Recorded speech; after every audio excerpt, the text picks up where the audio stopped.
In 1825, a father became so infuriated by his son's lacklustre performance at school, he roared at him. "You care for nothing but shooting and dogs and rat catching. You will be a disgrace to yourself and your family." If you said that sort of thing to a child today, you'd have social services knocking at your door. And furthermore, Dr. Robert Darwin could not have been more incorrect with his prediction. His son, Charles, went on to live an extraordinary life. Charles Darwin has been considered by some historians to be in the top 20 most influential people of all time. He changed our world. How did this aimless rat-catching kid change the course of history? Did he have extraordinary talents? Did he have extraordinary luck? Or an extraordinary influence? He had none of these things. What he had was an extraordinary thinking system. His thinking system acted like a machine to find the truth. And the truth is a very precious commodity. If you can discover the truth, not only can you understand the world around you, but it can give you an invaluable tool, the ability to squint into the future. Hi, my name is Chris Darwin. I'm one of the great-great-grandsons of Charles Darwin, and this is where I live in the Blue Mountains. And I come down here every morning to feed the eastern yellow robins, which are these delightful birds just here. But I haven't brought you down here because I love it. I brought you down here because Charles Darwin loved nature, and he particularly loved rainforests. They intoxicated him with delight. So what better place to come than a rainforest to tell you for the next 20 minutes about the life and times of Charles Darwin. I believe if Charles were here giving us a masterclass on how to think, he might open by suggesting that his thinking system may be more valuable to us in the fast-changing world of the 21st century than it was to him in the leisurely 19th century. Fortunately for us, Charles Darwin wrote about his thinking system in a short book, which he called his autobiography. It has so many great tips, you may like to read it, but I'd like to focus on the suggestion that he described as his golden rule. I was dumbstruck when I read about the thinking technique that Charles said contributed more than any other to his success. It was so simple, so clever, and yet so easily replicated. It is this: pay special attention to evidence that contradicts your beliefs. I'll say it again. Pay special attention to evidence that contradicts your beliefs. Why would you want to collect evidence that contradicts your beliefs? Surely your time would be better spent collecting evidence that supports your beliefs. To explain how Charles used this golden rule to change the course of history, but also to gain himself a happy family and a handsome fortune, I'd like to take you on a voyage around the world, and a voyage into the world of ideas. At the age of 19, Charles had decided on his calling in life. He wanted to go into the church. Ironic, considering that in those days, the Church of England believed the Bible literally. God had personally created every animal and every plant in their present form. And finally, in God's greatest moment of blissful creation, he had made man in his image. Charles left Cambridge, confident in his faith, but he was offered an opportunity he could not resist: a voyage around the world. Imagine you are Charles Darwin. As you sail around the world, it would have been so easy to have just seen everything in terms of what you'd just been taught at Cambridge. But he kept on stumbling across evidence that contradicted Genesis. He found a skeleton of an extinct giant sloth. Why would God create an animal to only let it become extinct? At first, he thought that this giant had died in the biblical Great Flood, but there was no evidence that this animal had died in a flood. In the South American rainforest, he discovered animals that were so vicious that Charles could not imagine that a benevolent God could create them. In the Galapagos Islands, it was explained to him that you could tell by looking at the giant tortoise which island it was from. Why would God create 15 distinct subspecies of the giant tortoise? Why not create one species and put it on all the islands? In Australia, Charles sat beside a gentle river, examining a dead platypus. Why had God created the platypus in Australia and the water rat in Europe? Both live in rivers, both eat insects, but both are so very different. Why had God not created one species for both places?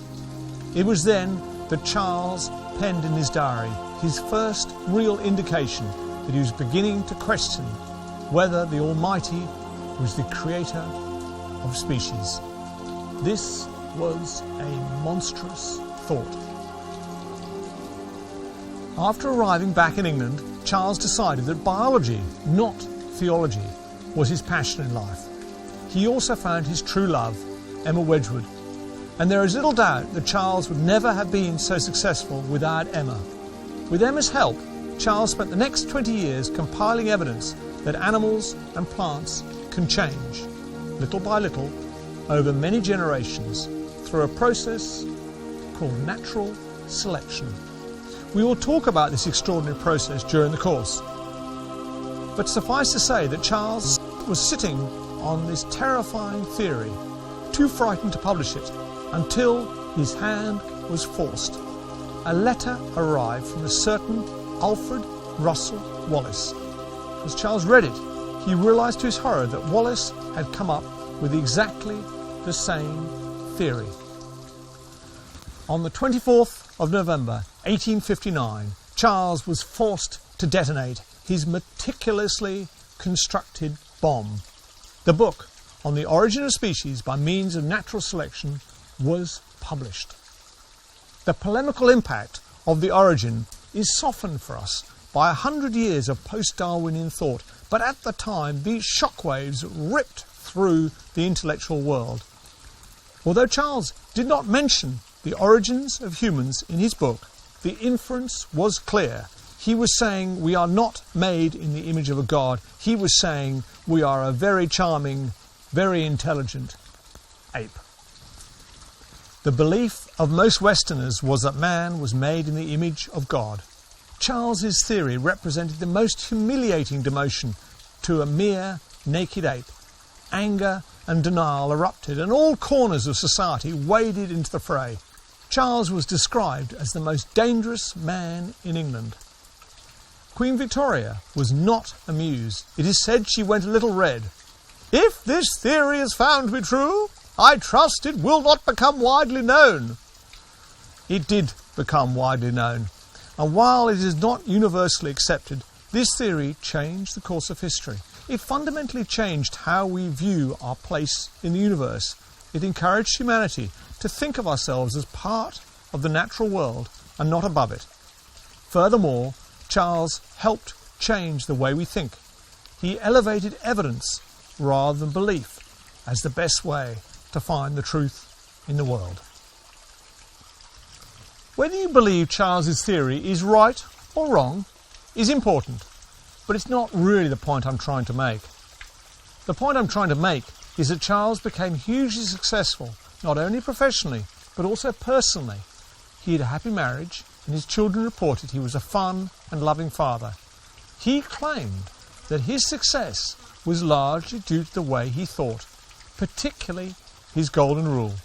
A golden rule that I believe could bring you equal rewards. Pay special attention to evidence that contradicts your beliefs. You might be thinking, if this system is so great, has this Chris Darwin used it to get himself happiness, a fortune and success? I'm nowhere near as successful or rich as Charles Darwin, but I'd like to tell you how it has helped me and could help you squint into the future. We know from history that people have clung to beliefs long after the verifiable evidence has indicated that they are wrong. For example, in the time of Galileo, the evidence was clear that the Earth orbited the Sun, and yet most people believed that the Earth was the centre of the universe. It was clear in the time of the abolitionists that the evidence was that slavery was a monstrous practice, and yet the Western world encouraged it. It was clear in the time of Charles Darwin that animals and plants can change, and yet most people believed they could not change. It was clear in the time of the suffragettes that the verifiable evidence was that most women were more than capable of making an informed decision at the polls, and yet most people, including many women, believed that women should not get the vote.